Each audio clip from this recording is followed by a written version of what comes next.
सच्चिदानंद सद्गुरु साईनाथ महाराज की जय। श्री सच्चिदानंद सद्गुरु भरद्वाज महाराज की जय। बुद्धं शरणं गच्छामि, धर्मं शरणं गच्छामि, संघं शरणं गच्छामि। సద్గురు శ్రీడి సాయినాథుని యొక్క సాన్నిధ్యంలో ఆచార్య ఏకల భరద్వాజ మాస్టర్ గారి యొక్క హృదయ పుష్పమైన ఈ సత్సంగాల పర్యవేక్షణలో ఈరోజు బుద్ధ ధ్యాన హృదయంలోని అంశాలని మనం గ్రహించుకుంటున్నాం. బుద్ధుడు చెప్పిన, రాముడు చెప్పిన, కృష్ణుడు చెప్పిన, ప్రవక్త యేసుక్రీస్తు ఎవరు ఏం చెప్పినప్పటికీ కూడా ఒకటే చెప్తారు, సత్యము ధర్మము. ఈ రెండు కానిది ఏ మతము ఏ సాంప్రదాయము చెప్పదు, కానిది చెప్పదు. కాబట్టి బుద్ధుడా, బాబానా, లేకపోతే ఇంకొకరా, ఏదైనా కావచ్చు, వాటిలోని సారాంశాన్ని మనం గ్రహించడానికి మనం ప్రయత్నం చేయాలి. మొట్టమొదట ఆధ్యాత్మికతకి మూలం ఏమిటి? ఆధ్యాత్మికత అంటున్నాం, ఆధ్యాత్మికతకి మూలం ఏమిటి? అసలు ఆధ్యాత్మికత అంటే ఏమిటి? ఆధ్యాత్మికత అంటున్నాం, ఆత్మోద్ధరణ అంటున్నాం, ఆత్మ వికాసం అంటున్నాం, ఆత్మ విమర్శ అంటున్నాం. ఈ పదాలన్నీ మనం వాడుకొస్తున్నాం. అసలు ఆధ్యాత్మికతలో ఉన్న అర్థం ఏమిటి, పరమార్థం ఏమిటి అనేది మనం గ్రహించాలి. ఇక్కడ ఆధ్యాత్మికత అని అంటే మా పైన కూర్చోండి, కూర్చోండి, కూర్చోండి, మీకు మోగాలు నొప్పులు నాకు తెలుసు, కూర్చోండి, తెలుసు, కూర్చోండి. ఎందుకంటే శరీరాలు కష్టపెట్టి ఆధ్యాత్మికతలు అసలు పనికిరాదు. ఎందుకంటే మనం ఆధ్యాత్మిక మనసు నిలవడం కోసం వస్తున్నాం. అది గుడికి కావచ్చు, ఇంక దేనికన్నా కావచ్చు కాక. శరీరం సహకరించడం మనసు ఎక్కడ నిలబడుతుంది? వచ్చి ప్రయోజనం ఉండదు కదా. ఇది నా మాట కాదండి, భగవాన్ రమణ మహర్షి చెప్పిన మాటే. అందుకని మనం కూర్చోమన్నా. ఇప్పుడు ప్రతి వారం రోజు సత్సంగం ఉంటుంది సూలూరుపేట ఆచార్య భరద్వాజ సేవా సంస్థ ద్వారా. ఈరోజు బుధవారం వచ్చి బుద్ధుని యొక్క ధ్యాన హృదయంలోని గ్రంథంలోని అంశాలు. ఏదైనా బాబాను పెట్టుకుని బుద్ధుడి గురించి చెప్తున్నారా అని ప్రశ్న కూడా మీకు కలగచ్చు. ఇక్కడ బాబానే పెట్టుకున్నారు, బుద్ధుడు చెప్తున్నారు అంటే బాబానే దేవుడా, ఇంకెవరు కాదా? బుద్ధుడు దేవుడు కాదా, రాముడు కాదా, కృష్ణుడు కాదా, యేసు కాదా, ప్రవక్త కాదా? మనం అన్ని సిద్ధాంతాలు తెలుసుకుంటే తప్ప గుడ్డిగా నమ్మం. ఎవడు చెప్పినా అందులో సిద్ధాంతాన్ని మనం గ్రహించాలి. గుడ్డిగా దేవుణ్ణి పూజించకూడదు. ఎవడో చెప్పాడు, మనం పూజిస్తున్నాం. అదే ఇప్పటి వరకు మనం జరిగేదంతా కూడా. ఆలోచించండి, ఎవరు చెప్తే మీరు పూజ చేస్తున్నామా, మనంతటా మనం పూజ చేస్తున్నామా? ఏం పాప,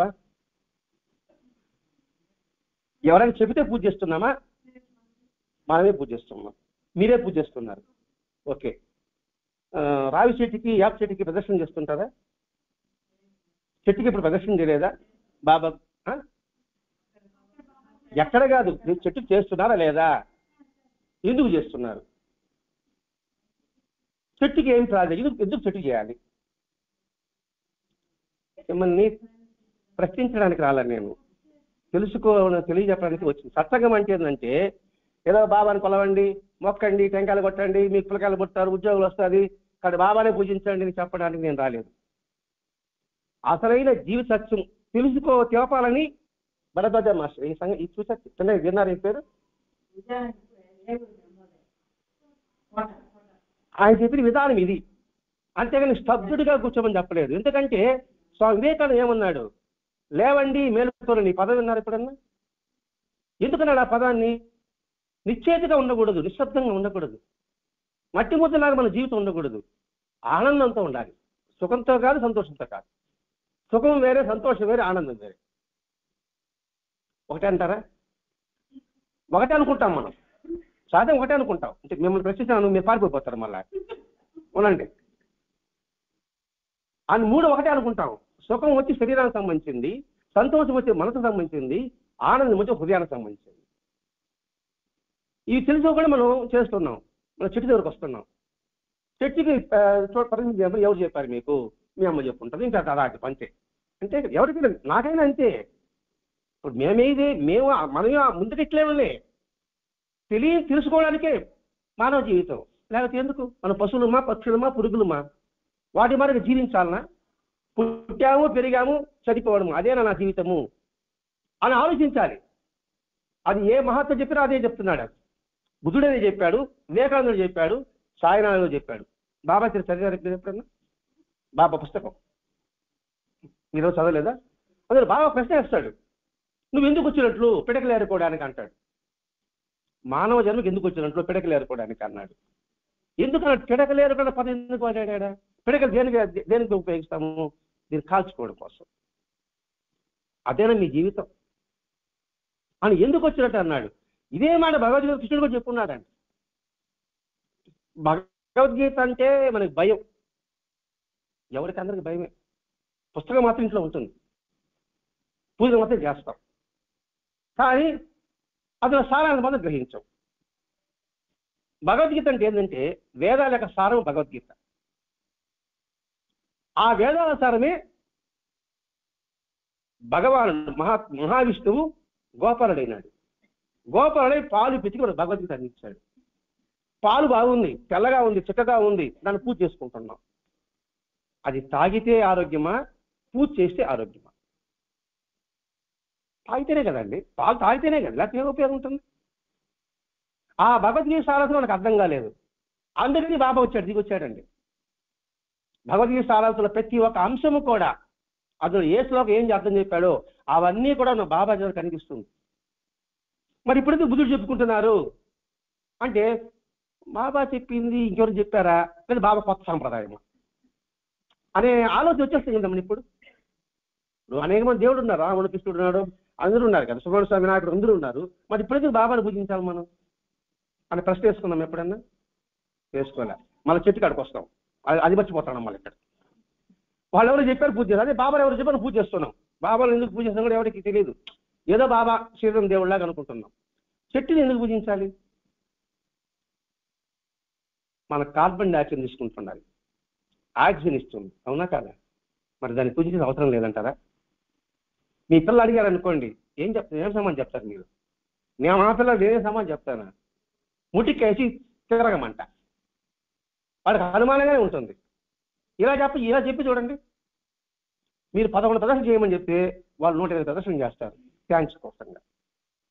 అందుకు చెట్టును పూజ ఎందుకు పూజించాలనే మనకు అవకాశం కాదు. వయసు మాత్రం పెరిగిపోయింది అందరికీ. నాకు కూడా ఆయన చెప్తే నాకు కూడా తెలిసింది. అంటే జీవితం ఎలా బతుకుతున్నాం? మనం బతుకుతున్నాం అంతే, జీవించడం లేదు. బతకడం వేరే, జీవించడం వేరే. బతకడం ఏదైనా బతకడం, ఎవరైనా బతుకుతారు, ఎక్కడైనా బతుకుతారు, కానీ జీవించడంలోనే ఆనందం ఉంటుంది. ఆ ఎలా జీవించాలో చెప్తున్నాడండి బుద్ధుడు కూడా. మరి ఎలా జీవించాలంటే ఏం చేయాలి? ముందు దాని విధానం ఏమిటి? పూజలు, వ్రతాలు, సాంప్రదాయాలు ఇవే, ఇంకేదైనా ఉందా? ఈ పూజలు చేస్తున్నాం, కానీ హృదయ సంస్కరణ లేకపోతే ఈ పూజ ఒక తంతు అవుతుంది. ఈ పూజ ఒక తంతు అంటే ఒక మెకానికల్, యాంత్రికం అయిపోతుంది అంతే. అలా కాకుండా హృదయ సంస్కరణ జరిగిందనుకోండి, అది సజీవం అవుతుంది. అందుకని బాబా సీరియల్ చూశారు మీరు? చూస్తుంటారు బాబా సినిమా సీరియల్ కానీ, అందులో ఒక్కొక్క సంఘటన కూడా ఎలా ఉంటుందో. ఎక్కడో ఉంటాడు, బాబా పటానికి నైవేద్యం పెట్టకపోతే అది గుర్తు చేస్తున్నాడు. బాబాకి తాంబూలం పెట్టడం మర్చిపోతే గుర్తు చేశాడు. మన అన్ని పూజలు చేస్తుంటాం, తాంబూలం పెట్టి మర్చిపోతాం. ఎందుకు గుర్తు చేశాడు? మామూలు పూజ నక్కడికి పూజ చేశాం అంటే శ్రద్ధ లేదు అక్కడ. నేను అదే చేస్తా ఉంటాను, 4 పడాల పూలు పెడితే ఇంకో పడాల పువ్వు మర్చిపోతా. అంటే ఆ శ్రద్ధను కల్పించడం కోసంగా బాబా ఏం చెప్పాడు? బుద్ధి చేశాడు, రే నేను మీ ఇంటికి వచ్చాను రా, మీరు తాంబూలం పెట్టి మర్చిపోయావరా ఎందుకు చెప్పాడు? ఇక్కడ కొద్ది సంస్కరణ లేదు, ఏదో చేస్తున్నాం, కొంచెం భక్తావేశంతో ముఖమంతా బొట్టు పెట్టేస్తారు, కళ్ళు కూడా కనబడవు పటాలు పెట్టేటప్పుడు. ఏదైనా పసుపు మొత్తం ముఖాన్ని ముద్ద కొట్టేస్తాం. కొట్టాలి కొట్టమ్మా, మన ముఖాన్ని కొట్టుకుంటే మనకి ఎట్లుంటుందని ఆలోచిస్తామా? అంటే ఎందుకు చెప్తున్నానంటే తప్పులు కాదండి ఇక్కడ, శ్రద్ధ. అందుకని బాబా చూడండి శ్రద్ధ సబురి అనే పదం వాడతాడు. కానీ ఆ శ్రద్ధ సబురి పదం బాబా చెప్పిందా అని అనుమానం అనుకుంటా, అంతే కదమ్మా. ఇంకెవరు చెప్పారా? తెలుసుంటే చెప్పండి, నో ప్రాబ్లం, ఇబ్బంది లేదు. ఆలోచించాలి.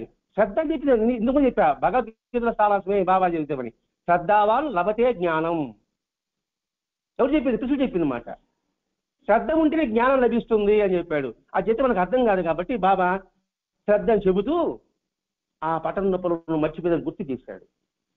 ఇప్పుడే మనకి స్టాంప్ అయిపోతాం, అంతే కదా.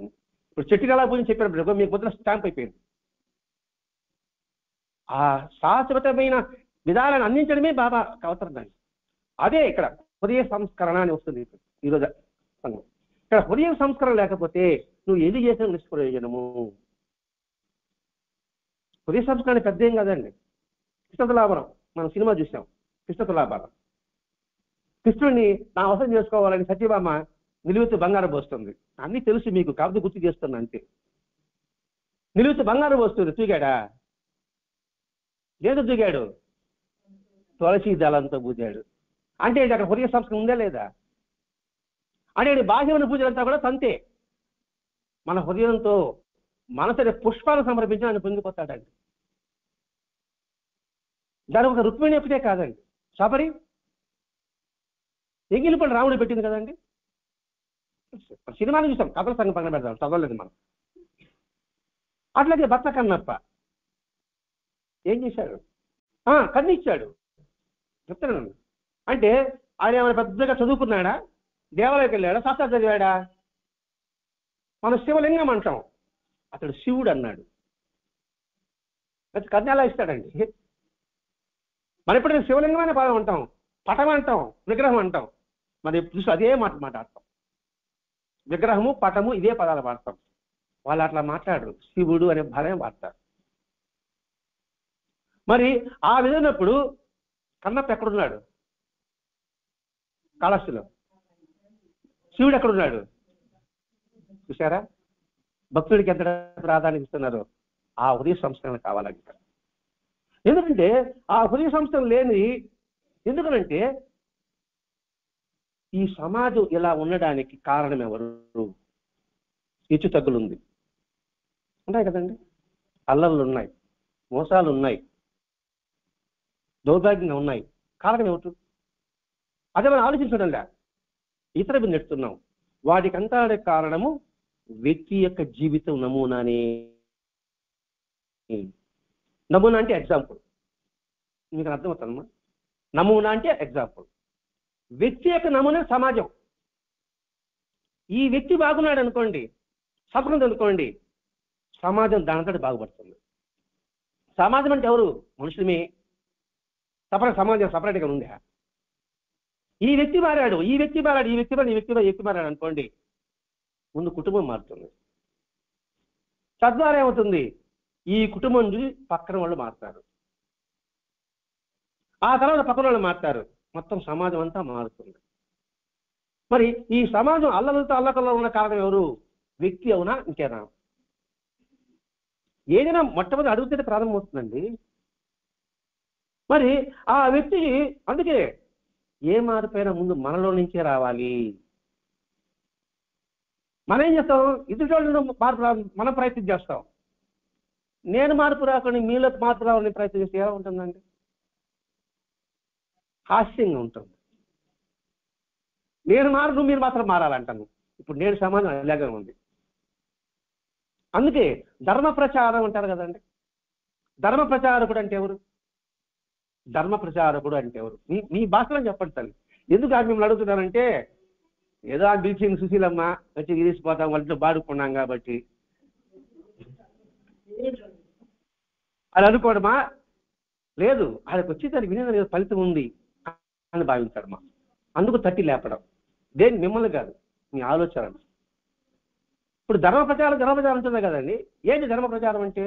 తనలాగా ఉపన్యాసాలు చెప్పడం, అంతే కదా. మనం అదే అనుకుంటాం. ధర్మం చెప్తున్నాడు కాబట్టి ఆయన ధర్మ ప్రచారకుడు, అంతే కదా. స్టాంప్ అదే కదమ్మా. అది కాదు. ధర్మం అంటేనే ధరించినది అని అర్థం. ఆ ధర్మానికి మూలం ఏమిటి? నైతిక విలువలు. ధర్మం అంటే డబ్బులు దానం చేయడం కాదండి. నైతిక విలువతో కూడిన జీవితం కలిగి ఉంటే వాడు ధర్మాత్ముడు. ఆ నైతిక విలువలు ధర్మం ధరించిందన్నావు. ఆ నైతిక విలువల్ని తనలో జీవింపు చేసుకుంటూ తను జీవించగలిగితే ఇదే ధర్మ ప్రచారం. మాటలు చెప్పడం ధర్మ ప్రచారం కాదు. వట్టి మాటలు కట్టి పెట్టోయ్, చెప్పండి, గట్టి మేలు తలపెట్టవోయ్, అది చెప్పండి మాస్టర్ గారు. అంటే ఏంటి? ఆ గట్టి మేలు తన జీవితంలో ఎవరైతే ఆచరించుంటాడో వాడే ధర్మ ప్రచారకుడు. ఆచరణ లేని మాటలు వ్యర్థం. అందుకే నేను హృదయ సంస్కరణ చెప్తున్నాను. అది మనలోంచి ప్రారంభం కావాలి. సమాజ సంస్కరణ తొలుత మన హృదయం సంస్కారంలో శ్రీకారం చుట్టాలి. అదే ఇక్కడ హృదయ సంస్కరణ. గత వారి మైత్రి స్నేహం గురించి చెప్పుకున్నాము. ఇప్పుడు హృదయ సంస్కరణకు వస్తున్నాం. అంటే మనల్ని నిలదీసుకోవాలి. మనం నిలదీసుకోవాలి. ఏం చేస్తున్నావు? నువ్వు తెలిసి సాయంకాలం ఈరోజు ఏం చేశావు? ఎన్ని తప్పులు చేసావు? ఎన్ని ఒప్పులు చేశావు? పనులే కాదండి, మాటలు కూడా. మాటలే కాదండి, ఆలోచనలు కూడా, భావాలు కూడా. నేను పైకి బాగా ఉంటా, లోపల కొత్త ఉంటే అది తప్పవునా కాదా? అది నేను ఆలోచించాలండి. ఎవరిని కూడా ఆలోచించుకోవాలి. దీని ఆచరణలో ఆత్మ విమర్శ అనే పదాలు మాట్లాడాలి. ఆత్మ విమర్శ. నువ్వు ఏం చేశావు, ఏం చేసుకోడు, నిరంతరం ఆలోచించుకుంటుండు. అని ఆలోచించుకున్నప్పుడు దాన్ని శ్రద్ధ పెట్టు. ఎప్పుడైతే ఇక్కడ పరిస్థితి ఏర్పడుతుందో ఇంకా చెడు లోపలికి ప్రవేశించదు. లోపల ప్యూరిటీ ఉంది అనుకోండి, ఇంకా చెడు లోపలికి ఎలా ప్రవేశిస్తుంది? ఇది నా మాట కూడా కాదండి. లలిత సహస్రనామం చదివినారు. ఇప్పుడు ఎంత చదువుతున్నారా? లలిత సహస్రనామం వీళ్ళు చదివారు, ఇంతకు చదివారు. అందులో చెప్తారండి, అంతర్ముఖ సమారాధ్య. తర్వాత చెప్పు లత. అంతర్ముఖ సమారాధ్య, బహిర్ముఖ దుర్లభం. దీని మీదుగా ఉన్నాడు మీకన్నా కూడా. అంతర్ముఖ సమారాధ్య, బహిర్ముఖ దుర్లభం. బయటిది లోపలికి ప్రవేశించదు. మళ్ళీ శాస్త్రంలో అంత అక్కడ పట్టుకున్నా కూడా చాలా మంది ధన్యం. అంతర్ముఖ సమారాధ్య, లోపలగా నువ్వు ప్యూరిటీ పెట్టుకుంటే ఇంకా చెడు ప్రవేశించే అవకాశం ఉండదు. ఎప్పుడు లైట్లో ఉంటే చీకటి లోపలికి వస్తుందా? చీకటి పటాపంచలేకపోతుంది. అదే హృదయ సంస్కరణ అంటే. మరి లలిత సాధన సరి దాని అర్థం తెలుసుకోకుండా ఏమనుకుంటారు?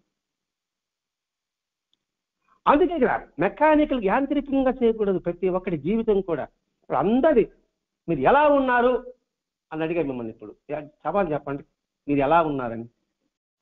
ఏదో బాగున్నాను అని ధైర్యంగా చెప్పగలుగుతా స్థితిలో మనం ఉన్నామంటే నేను కూడా కలుపుకుంటున్నా.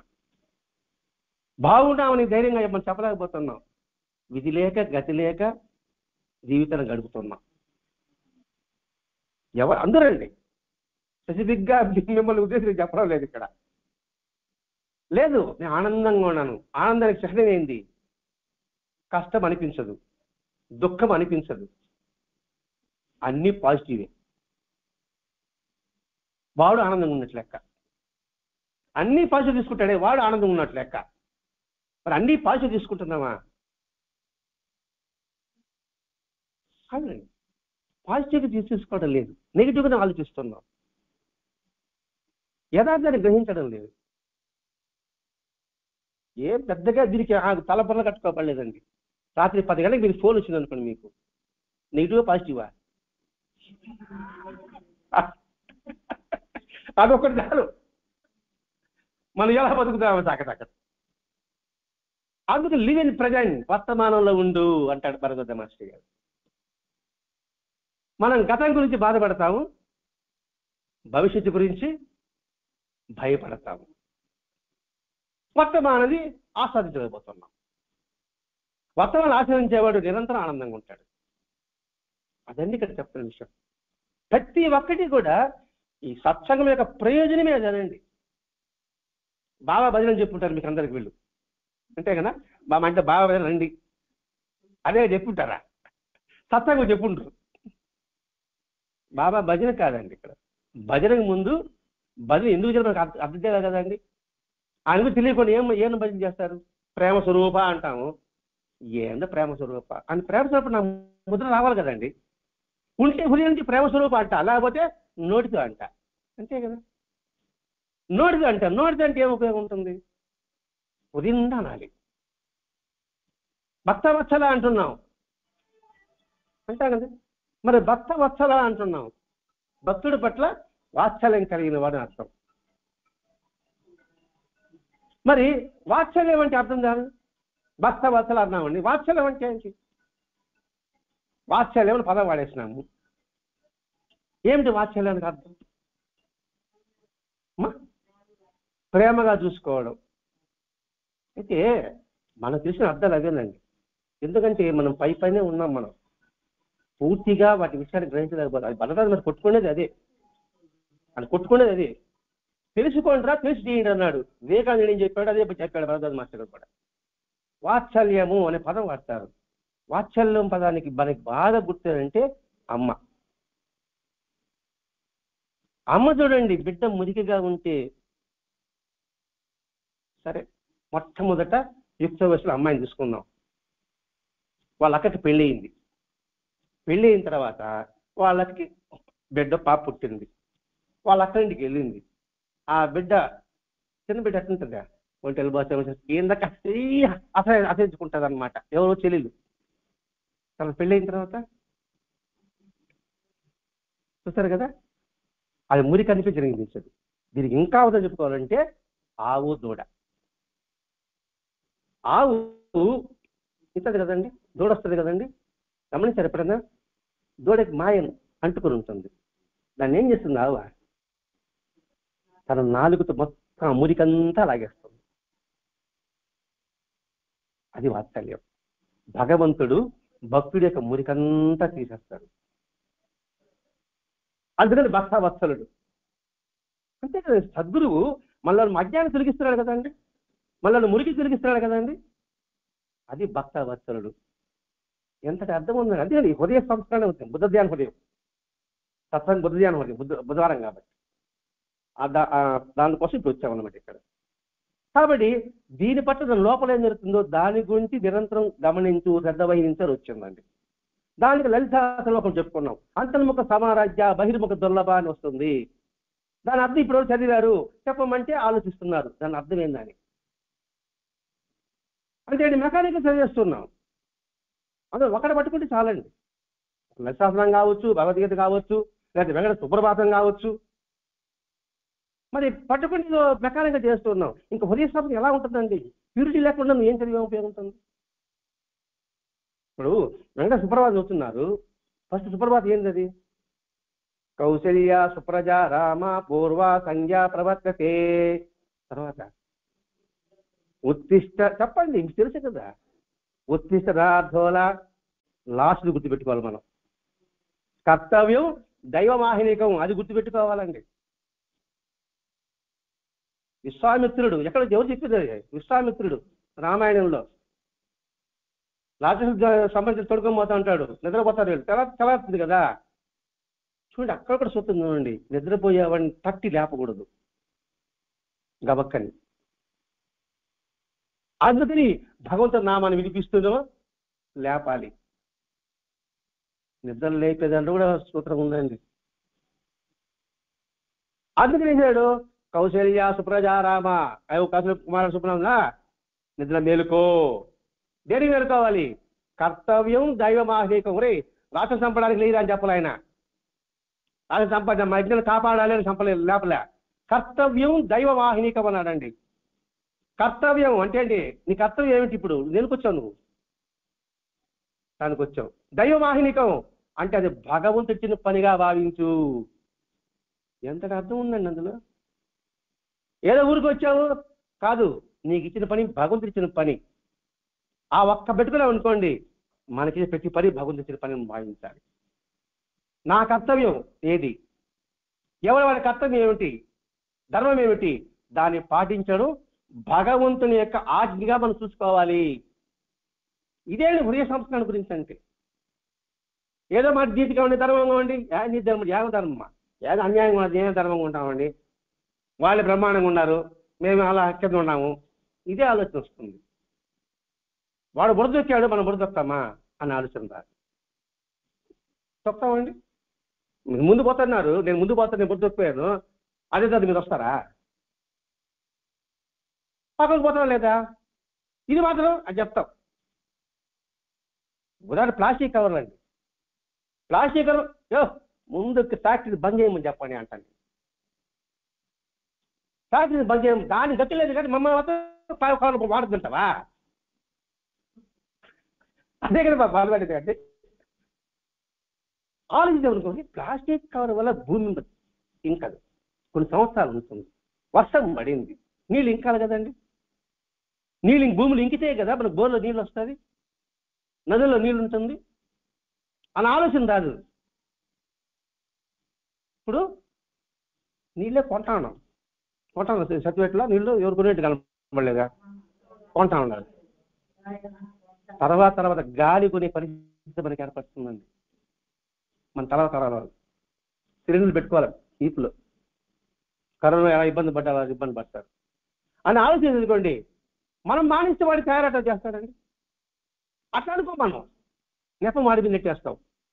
ఈ విషయమే కాదండి, ప్రతి ఒక్కటి మామూలు అవగాహన లేని వ్యక్తి ప్రతి ఒక్కటి కూడా తాను చేసిన పొరపాటుని ఎదుడు వాడిని రుద్దేస్తాడు. నేను పొరపాటు అనుకోండి, నేను ఒప్పుకోను అండి, ఎదురు రుద్దేస్తా. ఎందుకన్నా ఆమె అలాగా, ఆమె అలాగే పోతే ఎందుకంటాను, ఆమె అనేది నువ్వు ఎందుకన్నా అనుకోడు, కాముగా ఉండకూడదు. అది ప్రతి ఒక్కరిని మీరు మంచిగా ఉండదా, నేను నా సంగతి చెప్పుకుంటా, నేను తప్పు చేశాను కదా ఎదురు నెక్కేస్తా. నేను వెంకటేశ్వర దర్శనానికి పోయినానండి, తిరుమలకి స్పెషల్ దర్శనం, బ్రహ్మోత్సవానికి పోయినా, నిన్న పోయించాను. నేను జనంలో పోతున్నాను కదా, బ్రహ్మాండంగా అలంకరించినారు వెంకటేశ్వర లోపల, కిరీటము మధ్యలో పచ్చది, ఆ చెంపు తలతల మెలస్తాది ఆ పెట్టుకున్నారు. నేను దర్శనానికి పోయినా, పోయి వచ్చింటే భయపడి చేసిన, నా వెనకాల మీరు వచ్చారు. వచ్చిన తర్వాత నన్ను అడిగారు, వెంకటేశ్వర స్వామి ఆ పచ్చ కెంపు చూసావా అని. నేనేం చెప్పాలా? చూశానని చెప్పాలా, చూడలేదని చెప్పాలా, అంతే కదమ్మా. ఎనకలు ఒక నెట్టేశాడండి, చూడలేదు నాకు అవమానం కదా, వాడు నెట్టేశాడు, లేకపోతే చూస్తాను నేను. నేను చెప్పానండి, మీరు కాదు, అన్నమాట ఇక్కడండి. అందుకని ఆత్మవిమర్శ అని చెప్పడం అండి ఇక్కడ. ఇదే రమణ మహర్షి, మీకు తెలుసు రమణ మహర్షి, తిరువన్నామల అరుణాచలం విన్నారు కదా, రమణ మహర్షి పేరు విన్నాం, వినడం వరకే, మనం ఎవరు చూడలేదు చదవలేదు, పక్కన పెట్టేద్దాం. ఆయన చెప్తా, లోపల అన్వేషించు, నీ ఆనందం వచ్చేసి నీకే అర్థమవుతుంది. లోపల అన్వేషించడం అంటే నేను కోసుకోవడమా? నీలో నేను తర్కించుకో, ఆలోచించు, ఆనందం నీ దగ్గరే ఉంది. అది చూడకుండా మనం ఆనందం ఎక్కడో పరిగిస్తున్నాం, ఆనందం ఏడుంది అంటున్నాం. నా లోపల ఎక్కడుంది అని మీరు అడగచ్చు. ప్రశ్నించండి, మనకి ఏం ఇబ్బంది లేదు, ఏదైనా ప్రశ్నించండి. ప్రతి ఒక్కటి పెట్టండి. బంతిపూలు ఎందుకు పెట్టారు అది అడగండి. బంతిపూలు పెట్టకూడదు అంటారు కదా, ఎందుకు పెట్టారు అంటారు కదమ్మా. ఎందుకు బంతిపూలు పెట్టకూడదు అడిగారు అయ్యోని, ఎందుకని భయం, అది తప్పిస్తే లేకపోతే నాకు తెలియదు అనుకుంటాడు కదా. అడగాలండి, ప్రతి ఒక్కటి అడగాల్సిందే. ప్రకృతిలో పనికిరాని ఏం చెప్పండి? ప్రకృతి మొత్తం చూసుకుంటాం, ప్రతి ఒక్క చిన్న గరికి నుంచి చూసుకోండి. పనికిరాని వస్తువు ఒకటి చూపించండి చూద్దాం. ఏదో ఒకటి పనికొస్తుంది, తేలు పనికొస్తుంది, పాము పనికొస్తుంది, అన్నీ పనికొస్తుంది. పాము విషయంతో మందు తయారు చేయడం లేదా, చేయడం లేదా? మరి చేప నూనె తయారు చేయడం లేదా? చిన్న గడ్డి పరక ఆక్సిజన్ ఇస్తుందా లేదా? మరి ఏది పనికిరాదు? మరి బంతిపూలు ఎందుకు పనికిరాదు? వాసన లేదు, ఎవరికి వాసన కావాలా? నీకా దేవుడికా? ఎవరికి మా సృష్టి వానికే మనం వాసన ఇచ్చేదండి. వాసనే ఆయన. మనకి అన్నిటికి ప్రమాణం ఏంది? భగవద్గీత కదండి. అన్నిటికీ భగవద్గీత ప్రమాణం కదా. కోర్టులో కూడా ఏం పెడుతున్నారు అంటే అది ఎటువంటి గ్రంథం? అది ఉత్తమైన గ్రంథమే కదండి. అందులో తీసుకో. అందులో కృష్ణుడు ఏం చెప్పాడు? పత్రం పుష్పం ఫలం తోయం. ఇదే ఉంటాయి పదాలు. పత్రం పుష్పం ఫలం తోయం. నాకు అర్పిత స్వీకరిస్తా చెప్పుకున్నాడు ఆయన. పలానా ఆకుని చెప్పాడా? పలానా పువ్వు అని చెప్పాడా? పలానా నీళ్ళని చెప్పాడా? పలానా పండు అని చెప్పాడా? మరి ఆయన నేను చెప్పడం ఏంటండి? ఆయన ఇక్కడ గొప్ప నేనే ఉన్నా. ఏమ్మా వితరణంగా ఉంది ఇదేమన్నా మాటలా? ఇదేమైనా బాగా కూడా చెప్పాలనుకుంటున్నారా? ఇక్కడ హృదయ సంస్కారం గురించి గుర్తించాలి అందుకని చెప్తున్నాను ఇక్కడ. మరి ఆయన నేను చెప్పడం ఏంటి? సరే, మనం దేవాలయానికి వెళ్తాం కదా, లోపల అయ్యూరు పూజ అయిన తర్వాత మన చేతులు ఏం పోస్తాడు? ముందేమన్నారా? తీర్థమని చెప్పారా? అది కొళాయిలోదా బావిలోదా సపరేట్గా పైనుంచి వచ్చిందా? నీళ్ళే కదా. అక్కడ పోయిన తర్వాత అంతే కదండి. మరి ఎందుకు పెట్టకూడదు? ఎందుకు అలంకరించకూడదు? అంటే మనం పోయి వాళ్ళకి చెప్పి మెప్పించాల్సిన అవసరం కాదు. వాళ్ళకి మెప్పించాలని చెప్పడం కాదు, ఇది మనం తెలుసుకోవడానికి అండి. ఎందుకంటే వాడు మెప్పించిన వాడు ఒప్పుకోడు. వాడు కదా ఎవరు దేని కూడా ఒప్పుకోను. చాలా బట్టి మూడే కాళ్ళు అనే పదం మాట్లాడతారు కదండి. ఒప్పుకోం, వాస్తవం తెలిసినా ఒప్పుకోం. అందుకంటే ఇక్కడ ఉదయ సంస్కృతి ఉద్దేశం ఇది. నీ ఆనందం అయితే నీళ్ళలో నేను చెప్పాడు. మన దానికి ఎగ్జాంపుల్ చెప్పదు. నేను దేశానికి వెళ్ళిపోతాక రమణ చెప్పాడు. ఏమన్నాడు? నీ లోపల అన్వేషించు, చూడు, నీకు అదే ఆనందం ఇస్తున్నాము. ఆనందం ఎక్కడుంది? మనలోనే ఉంది అన్నప్పుడు ఈ బద్ది పురుగు కనబడేటప్పటికి దాన్ని చెప్పాల్సి వచ్చింది. నా లోపల ఎక్కడుంది? పెద్దగా ఎగ్జాంపుల్ చెప్పాను, మామూలు ఎగ్జాంపుల్ చెప్తాను మీకు. చిన్నప్పుడు నేను చొక్కా చినిగిపోతాడు, ఇక్కడ ముడ్డిగా చినిగిపోతాడు.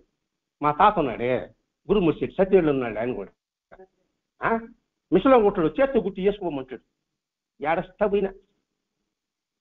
ఇప్పుడు ఏం చేసుకున్నానంటే నేను చించుకుంటున్నా బాగా ప్యాంట్ కాడ. ఏడ చించుకుంటున్నా ఎలాగ చించుకుంటున్నా హ్యాపీగా పోతా ఉండ. చినిగిపోవడం అప్పుడు చిరిగిందా? ఇప్పుడు చించుకున్నానా? మరి అప్పుడు ఎందుకు బాధపడ్డాను, ఇప్పుడు ఎందుకు ఆనందంగా ఉన్నాను? ఆనందం ఎక్కడుంది? అది అందుకోసం ఎగ్జాంపుల్. అది వాళ్ళు చించుకొని విమర్శించడం కాదండి, విషయం చెప్తున్నా. ఆనందం ఎక్కడుందని అంటే రమణ చెప్పాడండి. చదువుకుంటే దేవుడు కాదమ్మా, ఏందో చెప్పాడు అయిపోయింది. ఆయన అన్నాడంటే పద మన అర్థం మనకు బుర్రకు అంటుకోవాలి కదండి. అదే ఇక్కడ మన హృదయంలో సంతృప్తి కావాలి. ఇట్లాంటి భావాలన్నాయి. మనం సంకుచితంగా ఉన్నాం అనుకోండి, మట్టి ముద్దలాగా ఉంటాం అంతే. మన జీవితం కరిగిపోతుంది, కాలం నిలవదు. ఒకరోజు గడిచిందంటే మన ఆయుష్ ఒకరోజు తగ్గిందని అర్థం. అది గుర్తుపెట్టుకోం. నేను పెద్ద వేయాలంటాను. నేను 70 సంవత్సరాలు వచ్చి 60 సంవత్సరాలు వచ్చిన అంటాను నేను. అంటే మా ఆయుష్ తగ్గింది అసలు గురించి ఆలోచించాం. అందుకే బుద్ధుడు ఒక మాట అంటాడండి, మరణాన్ని ధ్యానించు, మరణాన్ని జయించు అన్నాడు. ఇది వింతగా ఉన్నాయి ఈ పదమా. సావు లేదా ధ్యానించదంటాం మనం. ప్రతి ఒక్కటి లోతుగా పరిశీలించాలండి. అందుకే ఇక్కడ ఆత్మ అన్వేషణ అంటే అదేమిటి? నువ్వు లోతుగా పరిశీలించమద్దాం. మరణాన్ని ధ్యానించాలంటే అదేమిటి? ఒరే దగ్గర పెడుతున్నాను అని ఎప్పుడు గుర్తుంటుందో నాకు చావు అంటే భయం ఉండదు. మనం చావు అంటే భయపడతాం. మనం చూడలేం, మనం చూసాం. మనం చావు అంటే ఎందుకు భయం మనకి అని ఆలోచించాం. ఇక్కడ చావు మన చూడగానే మనం ఎందుకు భయపడ్డాం? మనం ఆలోచించుకోండి. మరణం శరీరానికే కానీ ఆత్మకు లేదు. భగవద్గీత భగవాన్ చెప్పిన మాట.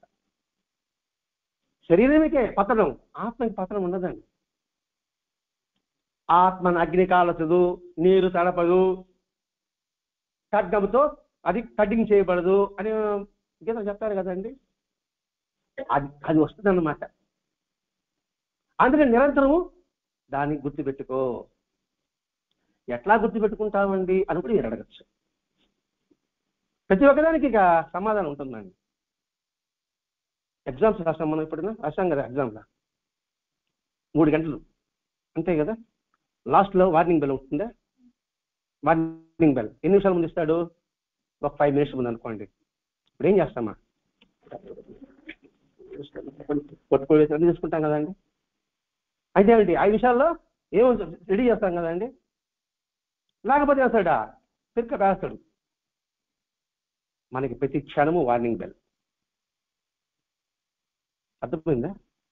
కాలేదా? కాలేదు. ఇప్పుడు ఎగ్జామ్ అప్పుడు 5 నిమిషాలు వార్నింగ్ బెల్ గబగబా చచ్చి చూసుకుంటాం కదా మనం సరిగా ఉన్నామా లేదని సంగతి. అలాగే మన ప్రతి క్షణం వార్నింగ్ బెల్ అనుకోవాలి. అది ధ్యానించమంటే. వార్నింగ్ వెళ్ళినప్పుడు ఎలా చకచక చేసుకుంటాము? అది సరే, ఇది కూడా కొంచెం అర్థం కాదండి. ఈ ఊళ్ళో ఏదో మార్తుంది. ఏం మార్తుంది అక్కడ? Reliance March. దీపావళికి ఉదయం 7 గంటల నుంచి 9 గంటల లోపల 50% ఆఫర్. 2 గంటలే. అది ఆఫీస్ టైం, సండే కూడా కాదు. ఏం చేస్తామన్నమా? చెప్పండి, ఏం చేస్తా చెప్పండి. 3 గంటలు లేచి ఇందు వాకి దీన్ని కాదు కట్టి కట్టి ముందు అది నిలబడతాం. ఎందుకంటే ఆఫర్ పోతుంది కదా. అవునా కదమ్మా? అలాగే ఆశ ఎప్పుడు పోతుంది తెలియదు. అందుకని ఆఫర్ కోసం ఎలా పరిగిస్తామో మన జీవితంలో కూడా సాధక ఆ విధంగా పరిగెత్తాలి. అంటే ఇల్లు పరిగెత్తుకొని కాదండి, మన నిజం ప్రతి పని శ్రద్ధ వహించడమే ఇక్కడ పరిగెత్తడం అంటే. కొత్తగా ఏం కాదు. ఇక్కడ గుర్తుపెట్టుకోవడం, మనం ఇప్పుడు ఏం చేస్తున్నాం, ఏం చేయాలి, మన కోసం మనం ఏం చేసుకోవాలి. మన జీవితం అంతా ఇతరుల కోసం మనం జీవిస్తున్నాం, బతుకుతున్నాం. జీవితం పదం కూడా బతుకుతున్నాం. ఇతరుల కోసమే బతుకుతున్నామా, నా కోసం బతుకుతున్నా? మన కోసం మనం బతుకుతున్నాం. మనలాంటి పదం మీకు కోపం వస్తుందేమో. ఇతరులు వాళ్ళు బాగుందంటే మనకు ఆనందం. వాళ్ళు బెచ్చాలా, అప్పుడు నాకు ఆనందం. వేసుకుని నేను షర్టుతే నాకు జీవిస్తా, బాగుందా అని. వాడు కమ్మని బట్టి వాడు బాగా అన్నాడు, అయిపోయి నా పని. స్వతంత్రం బతకలేకపోతున్నావా? హ్యాపీ కట్టండి. జీవితం ఎలా జీవితం నేర్చుకోవడమే ఈ ఉదయం. అందుకే లోతుగా చూడు అని పదే కొట్టుకున్నాడు. ఇంట్లో దీనిలో ప్రవేశిస్తా. ఇంట్రడక్షన్ మీకు అర్థం కావడం కోసంగా హృదయ సంస్కరణ దాని గురించి కొంచెం. ఇది 4వ అధ్యాయం హృదయ సంస్కరణ. బుద్ధ ధ్యానం చూసారా పుస్తకాన్ని? పుస్తకం కూడా చూడలేదా? కానీ పుస్తకాన్ని చూడాలి. ప్రతి బుధవారం సత్సంగం. అంటే ఎందుకు మాస్టర్ గారు రాశారు? అందుకోసం చెప్పడం. మాస్టర్ ఈ గ్రంథం రాశాడంటే ఇందులో విశేషం ఉంది.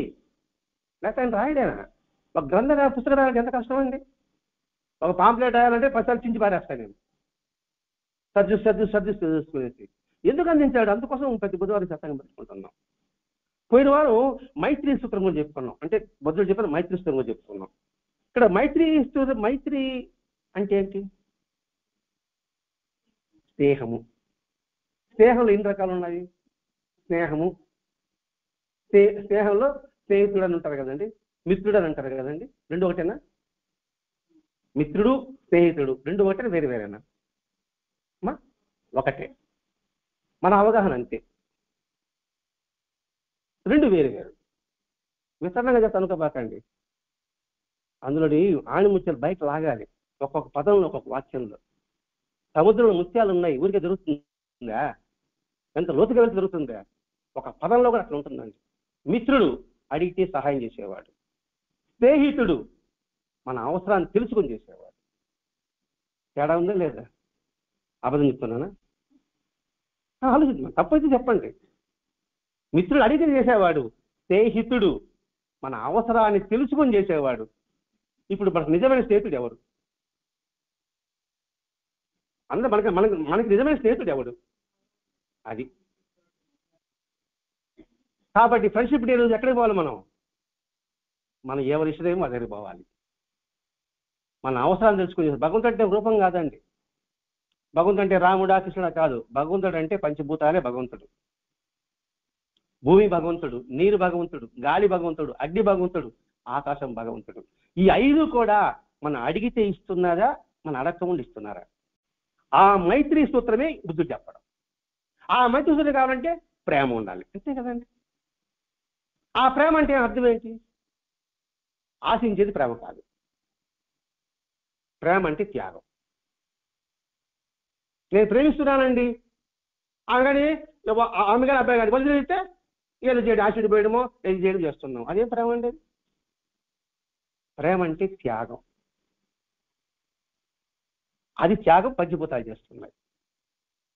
అది నిజమైన మైత్రి సూత్రము చెప్పాడు. ఆ సాధనా మార్గంలో పోవాలంటే ఈయన ఏం చెప్తున్నాడంటే శృత్యుపస్థానం అని అంటాడు, పదం పడతాడు. శృత్యుపస్థానము అనే పదం అంటే ఈ బౌద్ధ మతం లాగా కదా, అదంటారు అనమాట. ఈ శృత్యుపస్థానము అనేదానికి 4 అండి. 1 కాయానుపశ్చనము, 2 వేదానుపశ్చనము, 3 చిత్తానుపశ్చనము, 4 ధర్మానుపశ్చనము. ఈ పదాలండి ఇక్కడ. మరి కాయానుపశ్చనం అంటే ఏమిటి? శరీరం మీద ధ్యాస. ఎలా చెప్పుకుంటున్నాడు? ఇంకోటి భావోద్రేకాల మీద ధ్యాస, ఇంకోటి మనసు మీద ధ్యాస, ఇంకోటి మనోభావాల మీద ధ్యాస.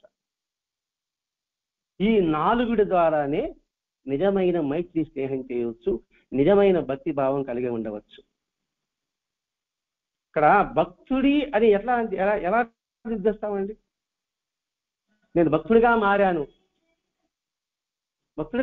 అంటాను. నేను భక్తుడిగా మారా కాదు, భక్తుడుగా అయ్యావా? చాలా కాదండి ఇక్కడ. భక్తుడిగా మారడం ఈజీ అండి. రోజు గుడికి విభూతి పెట్టుకుని అబ్బా చాలా భక్తుడు అనుకుంటాం, అంతే కదండి. భక్తుడు కావాలంటే చాలా కష్టం.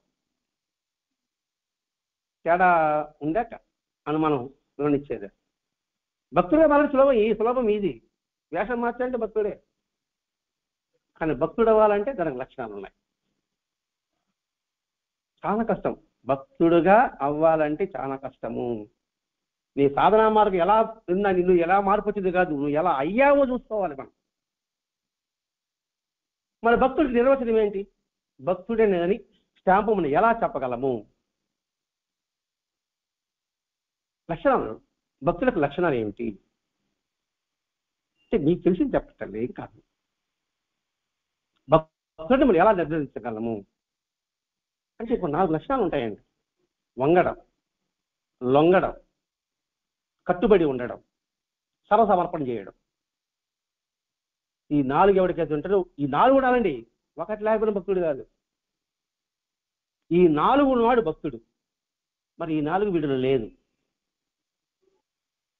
స్టార్టింగ్ మాత్రం ఉంది మనందరికీ. స్టార్టింగ్ ఏంది? వంగడం. వంగాం కాబట్టి దండం పెడతాను. ఎక్కడైనా సరే లొంగడం కాడ వచ్చే తేడా వచ్చేస్తా ఉందండి. లొంగడం అంటే ఏమిటి? ఆయనకి నేను బానిసని, అంతే కదా. నేను బానిసంటే ఆయన ఎవరు? యజమానే కదా, అంటే బాబానే కదండి, భగవంతుడు. ఆయన యజమాని నేను బానిసినప్పుడు ఆయన ఏ దిశలో నేను తీసుకోవాలి, అప్పుడే నేను లొంగినట్టు. నేను అడిగింది ఇస్తే, నేను కోరుకుని ఇవ్వకపోతే ఇంత పూజలు చేస్తానున్నా, రోజు గుడికి వస్తున్నా, ఏదో నాకు ఇచ్చావా అని అంటారు. ఇంకేం లొంగిందా? మరి నేను భక్తులు చెప్పుకోవడానికి నాకు అర్హత ఉందంటారా? నాకు లేదు. ఇది నా మాట, అన్నమయ్య చెప్పిన మాట ఏనండి. ఇవన్నీ కూడా త్యాగయ్య, రామదాసు వాళ్ళ పెద్ద చూస్తే మనకి అర్థమవుతుందండి. ఆ విషయం చెప్పుకుంటానండి. ఇది శుచిస్థానంలో ఈ కాయాన పశ్చిమ, ఇంకా దాని వివరణ వద్దండి, ఎందుకంటే టైం వెళ్ళిపోతుంది. అంటే ఒకటి శరీరం మీద ధ్యాస పెట్టుకో, భావోద్రేకం మీద ధ్యాస. సింపుల్ చెప్తున్నా. భావోద్రేకం అంటే ఆవేశం. అతి అన్నిటికీ పనికిరాదు, అతి కోపం పనికిరాదు, అతి సంతోషం పనికిరాదు, అతి బాధ పనికిరాదు. కాబట్టి ఆ భావోద్రేకం మీద ధ్యాస పెట్టు. నా కోపం వచ్చింది, ఆలోచించు. అందుకే కోపం చూడు, ఒకటిని లెక్క పెట్టమని, మంచిని తాగమని చెప్తారు కదండి. ఆ గ్యాప్ లెన్స్లో ఆడ వస్తుంది. తన కోపమే తెలుసు మనకి. శత్రువు అంటే ఏమండి? వాడిని పొడుస్తాడా? నా బాగా కోపం వచ్చి అనుకోండి, నా బ్లడ్ ప్రెషర్ ఎలా ఉంటుందా? మరి శత్రువు కదదా. ఆలోచించామనుకోండి, కులమ్మా. ఇదండి భావోద్వేగ మీద ధ్యానం పెట్టు. ఇంకోటి మనసు మీద ధ్యానం పెట్టన్నాడు. నీ మనసు ఎటుపోతుంది? నువ్వు చెప్పిన సుఖాన్ని దుఃఖాన్ని తేడా చెప్పుకున్నావు. నాలుగోది మనోభావాల మీద, నీ ఆలోచన మీద దృష్టి పెట్టు. వీటి ద్వారా నువ్వు దాన్ని సాధించవచ్చు. తద్వారా ఏమవుతుంది? నన్ను నేను రక్షించుకుంది కాక. పదం నన్ను నేను రక్షించుకుంది కాక అంటే నాకు నేను రక్షణ పొందాలి. పొందిన తర్వాత అని అభ్యసించిన తర్వాత నేను ఇతరులు రక్షించుకుంది కాక. ఈ రెండు చెప్పి ముగిస్తా. నేను కాపాడుకోవాలి, నేను ఇతరులను కాపాడాలి. ఇతరులను కాపాడాలంటే ముందు నాలో ప్యూరిటీ ఉండాలి కదండి. సింపుల్గా చెప్పాలి, ఈత వచ్చినోడే ఈత నేర్పగలడు. ఈత అన్నాడు ఏం చేస్తాడు? వీడు మునుగుతాడు, వాడు మునుగుతాడు. కాబట్టి నేను సేవ అవ్వాలి, నేను రక్షింపబడాలి. దేని నుంచి? అరిషడ్ వర్గానికి రక్షింపబడాలి. కామ, క్రోధ, లోభ, మోహ, మద, మాత్సర్యం నేను రక్షింపబడాలి. అప్పుడు ఇతరులను చేయగలడు. ఇదే బాబా చిత్రంలో వస్తుందండి. సర్వ జీవుల శ్రేయస్సుకై తనను తాను సంస్కరించుకోవడమే సాయి సాంప్రదాయం. మాస్టర్ గారు చెప్పిన మాట. సకల జీవుల శ్రేయస్సుకై తనను సంస్కరించుకోవడమే సాయి సాంప్రదాయం అని చెప్పండి, సనాతన ధర్మం అని చెప్పండి, హిందూ ధర్మం అని చెప్పండి, లేకపోతే ధర్మత సారాంశం కూడా ఈ ఒక్క వాక్యంలోనే ఉంది. సకల జీవుల శ్రేయస్సుకై నేను సంస్కరించుకోవాలి. వాళ్ళ కోసం నేనేది బాగుపడేదంటే ముందే చెప్పుకున్నాం, ఈత వచ్చినాడు ఈత నేర్పగలదని. నేను సంతోషంగా అప్పుడు నీకు సహాయం చేయగలను. ఇంకేదా సహాయం చేస్తానండి? మన నా సంస్కరణ అంటే ఏమిటి? అరే నాకు కష్టం వచ్చింది, అది ఇబ్బంది పడ్డా నేను. అబ్బా, ఇతరులకు కష్టపడి అది ఇబ్బంది పడతారు కదా, నేను ఇబ్బంది పడినప్పుడు మీరు నాకు సహాయం చేశారు. అప్పుడు ఇతరులకు ఇబ్బంది పడినప్పుడు నేను సహాయం చేయాలి అని ఆలోచన వస్తుంది కదండి. అందుకని ఇంకా వచ్చిన వాగ్యాపం ఎంట గెలిచి అన్నీ మీకు తెలుసు అండి. ఎంట గెలిచి రచ్చగెలువు. ఇంట్లోనే కాకుండా నువ్వు బయట దానికి ఏమంటారు, ఇంట్లో ఈగల మూత బయట పలకల మూత, నా బోటి బయట అంటే పెద్దలు చెప్పిన మాట్లాడండి. ఆ లింక్ని మనకి మాస్టర్ గారు వివరణిస్తున్నారండి ఇక్కడ. అందుకు నువ్వు ఇక్కడ సంస్కరింపబడు. నువ్వు సంస్కరణ పెడితే ఎదుటి వారు నువ్వు సంస్కరణ చేయగలవు. అందుకే ధర్మప్రచారకుడు ఎవడంటే చెప్పుకున్నాం. ధర్మప్రచారకుడే మాటలు చెప్పేవాడు కాదండి, ఆ ధర్మాన్ని ధరించి ఆచరించుకుంటూ పోయేవాడే. వాడు చూసి అబ్బా వాడిని చూసి నేర్చుకోవాలంట. మనమే అంటా కదండి, పక్కింట్లో పిల్లలు వాళ్ళకి తెలివిగా ఉన్నారనుకోండి, మరి వాడిని చూసి నేర్చుకోవాలంటాడు. వాడు నాకు తెలివి అని చెప్తాడు. పిల్లలు వచ్చారు, వాడు చదివి మంచి మార్కులు వచ్చినప్పుడు మనకు వస్తుంది, అర్థమవుతుంది, వాటితో స్నేహం చేయరా అంటాం. అంతే కదండి. అంటే ఏంటి? ఆ చదువుకునే ధర్మంలో పట్టుల్లో ఆ పిల్లవాళ్ళకి కనబడింది కాబట్టి వాడేం చెప్పరు, మెళ్ళు మేనేసుకున్నాడు. నేను తెలివైన పిల్లవాడిని టాలెంట్ పిల్లవాడిని మెళ్ళేసుకుంటాడా? అది అందుకే కదా మీ స్కూల్లో బ్యాచ్లు తయారు చేస్తారా? అంతే కదమ్మా. ఇది అందరికి అర్థం కావాలి కదా, అదన్నమాట ఇక్కడ. కాబట్టి మనం రక్షించుకున్నప్పుడు నువ్వు ఇతరులు రక్షించగలవు. దాన్ని ఏం చేయాలి? ఇతరులు రక్షించడం తను రక్షించుకుంటాడు. అంటే అందులో ఏదంటే ధ్యానంలో సాధించిన అభివృద్ధి ద్వారానే తను రక్షించుకోగలుగుతాడు. తను సాధించిన అభివృద్ధి ద్వారా అంటే నేను ఈ అభివృద్ధి నేను చూసుకోవాలి కదండి, దాంట్లో నేను రక్షింపబడగలుగుతాను. అంటే దానికి తిరిగి ఈ స్మృతిని అభ్యసించడం. స్మృతి చెప్పుకున్నాం, కాయానుపశ్యనము, చిత్తానుపశ్యనము, ధర్మానుపశ్యనము, వేదానుపశ్యనం అనే సంగతి దీన్ని చెప్తాడండి. మనం ఉద్ధరించుకోవడం, నా ప్రార్థన సఫలమైంది, నేను మంచి మనం నడుస్తున్నాను అని నేను చెప్పుకుంటే కాదండి. అందుకే ఇక్కడ చేతలు కావాలి, మాటలు కాదు. నేను సాధారణ మార్గంలో నడుస్తున్నానని ఎప్పుడు నాకు అర్థమవుతుందంటే, ఎవడికి వాడు కుటుంబీకులు నిర్లక్ష్యం చేయకుండా ఉండడమే. మొట్టమొదటి పాయింట్ ఇక్కడికి వచ్చాడండి. కుటుంబాల పట్ల నిర్లక్ష్యం చేయనప్పుడే నేను సన్మార్గంలో వెళ్తున్నట్టు లెక్క. కుటుంబాన్ని వదిలిపెట్టి నేను తపస్సు చేస్తాను, ఆగనికి పోతాను, ఈ తీర్థయాత్రలకు పోతానంటే అదేం సాధనండి? అర్థమవుతుందో లేదు ఏమ్మా? అందుకే ఏ తీర్థయాత్రకి వెళ్ళినా, ఏ పూజకి వెళ్ళినా భార్య భర్తలతో చేయాలంటారు. భార్య చేస్తా, నా పాడికి జలసా తిరుక్కుంటా వస్తా నేను. అదేం ధర్మం అంటే నాది? రెండవది, సాటి వ్యక్తులకి తనతో సరసమానంగా చూసుకున్నప్పుడే. సాటి వ్యక్తికి తన సరసమానం చూసుకోవాలి. ముందేమో కుటుంబం చెప్పాడు, ఇప్పుడు బయటకు అడుగు పెట్టాడు, సమాజంలోకి వచ్చాడు. సాటి వారు సరసమానంగా చూసుకున్నప్పుడే, అప్పుడే నేను మంచి మార్గంలో వెళ్తున్నట్టు గుర్తు. ఎక్కువ తక్కువ తేడాలు చూస్తాం, మళ్ళీ కృష్ణుడు పూజిస్తాం. ఇక్కడ ప్రతి ఒక్కరిని సరిసమానంగా చూసుకున్నప్పుడు అనే పదం వాడాడు. మనం చూసుకుంటున్నామా? దానికి ఉదాహరణ కృష్ణుడు. కుచేరుడు వచ్చాడు, తన సింహాసనం దిగాడు, కూర్చోబెట్టాడు, కాళ్ళు అడిగాడు. నేను బాగా కొన్ని కోట్లకు అధిపతి అనుకోండి, ఒకవేళ మీరు ఈ దారిలో పోతా ఉంటే తలుపు దగ్గర వాళ్ళకి వచ్చేస్తా, ఏడా పడుతాడు నిజంగా.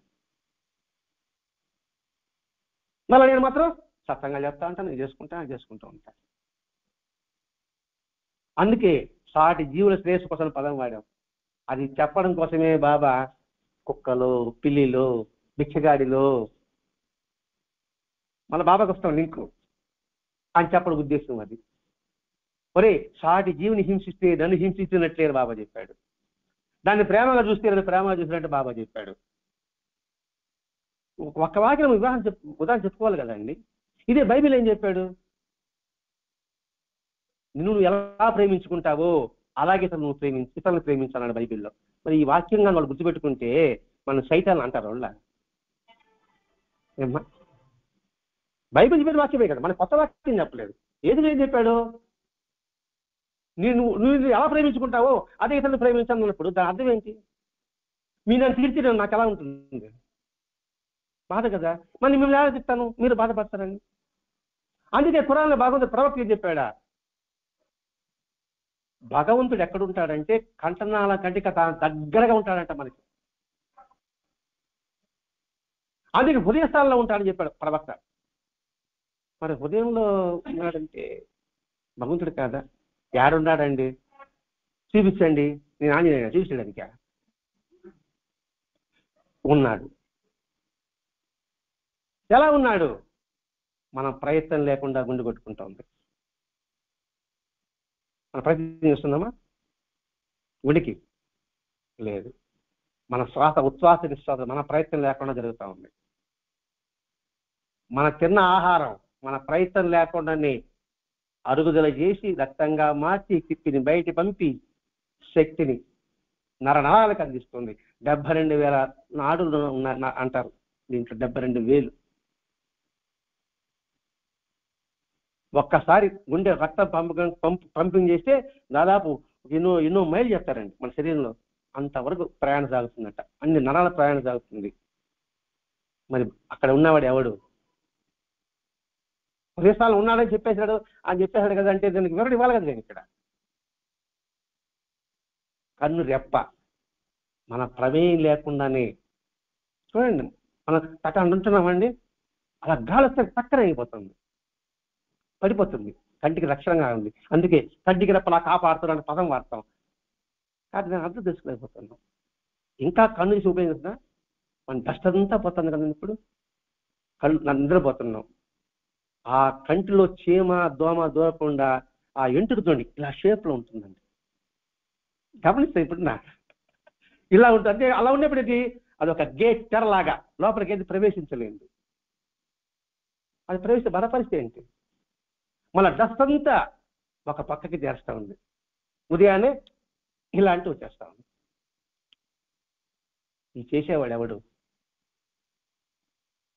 ప్రవక్త చెప్పాడు హృదయంలో ఉన్నాడని. వీడికందుకు గుర్తు అదేనండి. అలా ఉన్నప్పుడు నా హృదయంలో భగవంతుడు ఉన్నప్పుడు మీ హృదయం లేకుండా లేడా? అప్పుడు మిమ్మల్ని మీ మీద చాడీలు చెప్పడం, మీ మీద నిందలు చేయడం, మీకు అపకారం చేయాలి అనుకోవడం కూడా, చేయబడిన అపకారం అనుకోవడం కూడా పాపం కదండి. మరి మంచి మార్గం అంటే పెద్ద పెద్ద పదాలు లేదు, అవసరం లేదండి. ఇక చిన్న చిన్న మాట చెప్పాడు ఇక్కడ. అంటే ఏమిటి? దేశము ప్రతీకారం లేకుండా ఉండు, నిందలు వేయకుండా ఉండు, ఇతరులకు తానే తీర్పులు ఇవ్వకుండా ఉండు. ఇది చాలా ప్రమాదం అండి. మనమే తీర్పిస్తాం. నేను తప్పు చేస్తే జడ్జి నేనే, ఇతరులు తప్పు చేస్తే వకీలు నేను. ఒకే తప్పు చేస్తే నేను జడ్జి సమర్థించుకుంటా, నేను చేసేది కరెక్ట్ అని.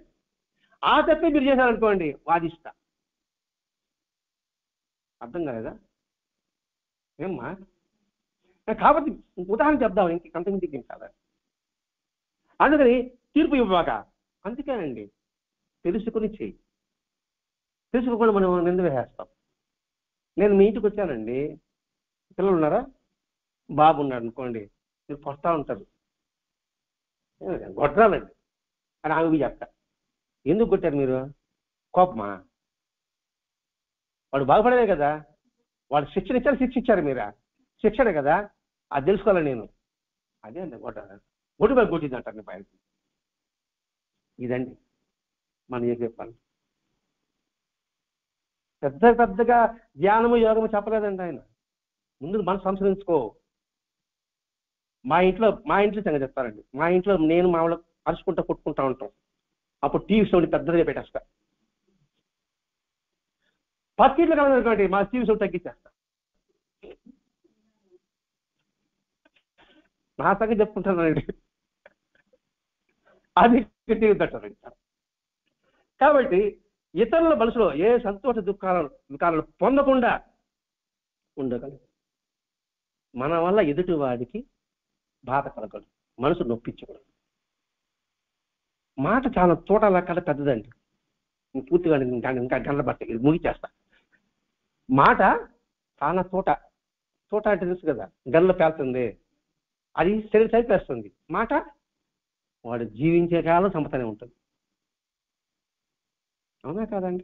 అది ఇక్కడ చెప్పడం, ఎదుటి వాడిలో వాళ్ళు దుఃఖ వికారాలు కలగకుండా చూసుకో. నువ్వు సహాయం చేయకపోయినా పర్వాలేదండి, కానీ వాడిని నొప్పించొద్దు. మనసు నొప్పించినా చాలా పెద్ద గాయం అండి. అంతకన్నా పెద్ద తప్పు ఇంకోటి ఉండదండి. నువ్వు కొట్టిన గాయం మానిపోతుందేమో, కానీ ఆచితి మాట్లాడుతాడండి, తొందరపడి మాట్లాడతామే, అది చాలా ప్రమాదం అండి. నోరు మంచిదైతే పెద్ద చెప్పిన మాట, దాన్ని మళ్ళీ కలచిస్తున్నా. నోరు మంచిది, ఊరు మంచిది అవుతుంది. మరి నోరు చెడ్డది ఏమవుతుందా? ఇంట్లో పెళ్ళామే శత్రువు అవుతుంది. ఈ పదాలు మాట్లాడుతుంది, అది చెప్తే అర్థమవుతుంది చెప్తున్నారు. అవునా కదండి? అందుకని ఇతరులు నొప్పించి కూడా నువ్వు ప్రవర్తించు. అందుకే జాగ్రత్తగా మాట్లాడు. చిన్న ఒక ఎగ్జాంపుల్ చెప్పి ముగిస్తా. జాగ్రత్తగా మాట్లాడేది దానికి సత్యం చెప్తూనే ఉంటుంది. మనం మాట్లాడుతున్నాం కదండి, నాలిక తిరుగుతా ఉంది కదండి. పన్ను కింద పడకుండా నాలిక పన్ను కాపాడుతుందా లేదా? ఏమో కాపాడుతుంది కదా. నాలిక పొంగిపోయిందంట. అబ్బా, ఇంత సహాయం నాకు చేస్తున్నావే, చూడు ఎంత మాట్లాడినా కూడా నీ పంటి కింద పడకుండా నువ్వు జాగ్రత్తగా కాపాడుతున్నావు కదా అని పొంగిపోయి నీకు గిఫ్ట్ ఇవ్వాలనిందంట. ఎవరు అనింది? నాలిక వచ్చి ఎవరికి ఇవ్వాలి గిఫ్ట్? పండ్లకి ఇవ్వాలనిందంట. పండ్లు మాట ఆలోచిస్తూ, నువ్వు నా గిఫ్ట్ ఇవ్వద్దు, నువ్వు మాట్లాడేటప్పుడు జాగ్రత్తగా మాట్లాడు, లేకపోతేనా నా పళ్ళు రాలిపోతాయి. కాబట్టి మీరు గిఫ్ట్ పళ్ళు ఇవ్వబడే తల్లా జాగ్రత్తగా మాట్లాడమాట. నరం లేని నాలుగు అంటారు కదండి, అది. కాబట్టి మనం మాట్లాడేటప్పుడు జాగ్రత్తగా మాట్లాడుతూ ఎదుటివాడి మనసు నొప్పించకుండా ఉంటే ఇదే యోగము, ఇదే యాగం అండి, ఇదే ధ్యానం అండి. ఇప్పుడు మనం చెప్పుకున్నామే హృదయ సంస్కరణ, ఇదే. జపమాల చెప్పబడలేదు, ఇల్లు వరకు నిలుపుకోబడలేదు, కాచా కూడా కట్టుకోబడలేదు. మనం ఉన్న ఇంట్లోనే మన ధర్మాన్ని నిర్వర్తించడమే భగవత్ ధ్యానం అని కృష్ణుడు చెప్పిన మాట అండి, నేను చెప్పలేదండి. స్వధర్మాన్ని ఆచరించడమే తపస్సు అన్నారండి. ఈ తపస్సు అనే పది ఎక్కడొచ్చిందంటే ఇంకోసి పోతనే ఉంటుంది బండిది. తపస్సు అంటే మన ఉద్దేశం ఏంది? తపస్సు అంటే ఏమనుకుంటున్నాం? మన విషయం ఉంది, జపాన్ చెప్పడమో చెట్టు కింద అడుగులో కొంచుకుంటున్నాం. యక్ష ప్రశ్నలని ధర్మరాజు చేస్తాం. మహాభారతం వస్తుంది, విన్నా యక్ష ప్రశ్నలని? మీరు ఎవరు విన్నారు యక్ష ప్రశ్నలు అనేసి? యక్ష ప్రశ్నల పదం విన్నారా? ఇలా మహాభారతం వస్తుందండి. వనవాసం చేస్తారు కదా, వనవాసం దానికి మన కారణం చెప్పొద్దా? వనవాసం చేసినప్పుడు ధర్మరాజు దప్పికేస్తుందండి. దప్పికేస్తున్నప్పుడు ఇంకా అండకు దప్పికే తమ్ముడు కదా వాళ్ళు ఉందా? సరే అని ముందు నా తోడు సహదేవుడు, ముందు చిన్నడు వెళ్ళాడు సహదేవుడు. వాడు పెద్ద కొలన కనబడింది, నీళ్ళు ముంచుకుంటా ఉన్నాడు. వెంటనే ఒక అశరీరవాణి కనబడి ఎక్స్టెస్ట్ పెస్తాడు, నేను అడిగిన ప్రశ్నిస్తా సమానం చెప్పు, నీళ్ళు తాగు, లేకపోతే నువ్వు మూర్చపోతా ఉన్నాడు. నీ మా కేంద్రం నుంచి నీళ్ళు ముంచుకోపోయినాడు, పడిపోయినాడు. ఆ తర్వాత నటుడు పోయినాడు, వాడైతే తర్వాత భీముడు పోయినాడు, వాడైతే తర్వాత అర్జునుడు పోయిన తన పడిపోయినాడు. ఎత్తుకుంటూ వచ్చినాడు. సరే నీళ్ళు వెళ్తామని ఎత్తుకున్నప్పుడు మళ్ళీ ప్రశ్న వేస్తాడు. 108 110 ప్రశ్న వేస్తాడండి. అందులో 2 ప్రశ్నలు మనకు వచ్చి తీసుకున్నా. తపస్సు అంటే ఏమిటి అడగతాడండి. తపస్సు అంటే స్వధర్మమే తపస్సు, సామాజిక ధర్మమే తపస్సు. ఓకే, తిక్కిచ్చాడు. అంటే మన ధర్మం మీద మనం అది చేయడమే గొప్ప తపస్సు. భర్త ధర్మం, తండ్రి ధర్మం, అన్న ధర్మం, తమ్ముడు ధర్మం. ఒకరికి అన్ని పాత్రలు లేనే కదండి. ఒకరికి తండ్రి, ఒకరికి కొడుకుని, ఒకరికి భర్తని, ఒకరికి తాతని, ఇంకొకరు స్నేహితుడిని. ఏదైతే ఆ ధర్మాన్ని నువ్వు పాటిస్తే అదే గొప్ప తపస్సు. దానికోసం ఎక్కడికైనా వెళ్ళాలి మనం ఏమన్నా? అలాగే భర్త ధర్మం భర్త, భార్య ధర్మం భార్య, అత్త ధర్మం కోడల ధర్మం, మామ ధర్మం, ఆడబిడ్డ ధర్మం, కూతురు ధర్మం. ఎవరి ధర్మాలు పాటిస్తే ఆనందంగా ఉంటా ఉన్నామా? అదండి తపస్సు అంటే పెద్దగా ఏమీ అవసరం లేదు. కాబట్టి మన స్వధర్మాన్ని పాటించడమే హృదయ సంస్కరణ. పెద్దగా చివరికి మన ధర్మాన్ని పాటి అదే హృదయ సంస్కరణ. ఈ హృదయం కాలుష్యం తొలగించుకోకుండా నువ్వు బయట కాలుష్యాన్ని ఏమీ తొలగించుకోలేవు. నీరు కాలుష్యం అంటున్నామా? భూమి కాలుష్యం అంటున్నామా? గాలి కాలుష్యం అంటున్నామా? కాలుష్యం అంటే ఏమిటి? చెడ్డదనే కదా అంటున్నామండి. కానీ వాటి కోసం ఇంకా ర్యాలీ చేస్తున్నాం, ఇది చేస్తున్నాం, పేపర్ల ఫోటోలు వేసుకుంటున్నాం. ఏమన్నా కాలుష్యం తగ్గిందా? తగ్గిందమ్మా? భావ కాలుష్యం గురించి ఎవరు ఆలోచిస్తాం? ఇది కానీ నివారణ అయిందనుకోండి, వాటి కాలుష్యమే ఉండదు. ఇక్కడ పరిశుద్ధమైంది అనుకోండి, నేను ఏ పుస్తకాలకో నదిలో పోయినప్పుడు దాన్ని ఇక్కడ పసుపు, కుంకుమ, జాకెట్ మొక్కలు, పువ్వులు, పండ్లు అని దాంట్లో పారాయి. నేను ఇక్కడ కాలుష్యం బాగుంటేనండి. మరి పసుపు, కుంకుమ, జాకెట్ మొక్కలు, చెత్త చెదారం అన్ని దాంట్లో వేస్తే నీరు కాలుష్యం నాకు ఏముంటాయి కదండి. ఎన్ని జీవులు దానికి సరిపోతాయి ఆలోచిస్తున్నామా? అందులోనే ప్లాస్టిక్ కవర్లు కూడా వచ్చింది. కాబట్టి హృదయ కాలుష్యం, భావకాలు తగ్గించుకోవడం కోసమే ఈ సత్సంగం యొక్క ప్రయోజనం అండి. అదే భరద్వాజ మాస్టర్ గారు మాకు నేర్పింది, అందరికీ తెలియజెప్పమన్నది, నేర్పమన్నది కాదండి. మనం నేర్పలేం ఎవరికి, తెలియజెప్పడమే మన డ్యూటీ. ఎందుకంటే కృష్ణుడే చెప్పాడు కాబట్టి మళ్ళీ ఆడికొస్తాం. మళ్ళా భగవద్గీత అంతా చెప్పాడు కృష్ణుడు అర్జునుడికి. అర్జున, నేను చెప్పింది నీకు అవగాహన వస్తే రుచి అన్నాడు, కానీ చెయ్యని మాత్రం చెప్పలే. ఆయనే ఫలాన్ని చేయని చెప్పినప్పుడు మీరు ఈ వ్యసనం చేయండి, ఆ పూజ చేయండి, ఇలా మాల పెట్టండి అని నేనే చెప్పగలుగుతానండి. అందుకే తెలియజేయడమే నా ధర్మం. ఆ ధర్మం కోసంగా ఈ వీధి సత్సంగాల్లో ఏ రోజు సచివేడులో జరగాలని ఆయన యొక్క నిర్ణయం. ప్రతిరోజు సత్సంగమే. సోమవారం నుంచి ఆదివారం వరకు సత్సంగం జరుగుతూనే ఉంటాయి. ఒక్కొక్క ఇయర్ ఒక్కొక్క జరుగుతూనే ఉంటుంది. అది మాస్టర్ గారు నాకు ఇచ్చిన ధర్మం. ఆ ధర్మం సక్రమంగా నిర్వర్తించాలని పాపం మిమ్మల్ని కొద్దిగా ఇబ్బంది పెట్టా, ప్రశ్నలు వేసి. ఏమైనా బాధపడితే మన్నించండి. సచిదానంద సద్గురు సాయినాథ్ మహారాజ్ की जय। श्री सच्चिदानंद सद्गुरु भरद्वाज महाराज की जय। बुद्धं शरणं गच्छामि, धर्मं शरणं गच्छामि, संघं शरणं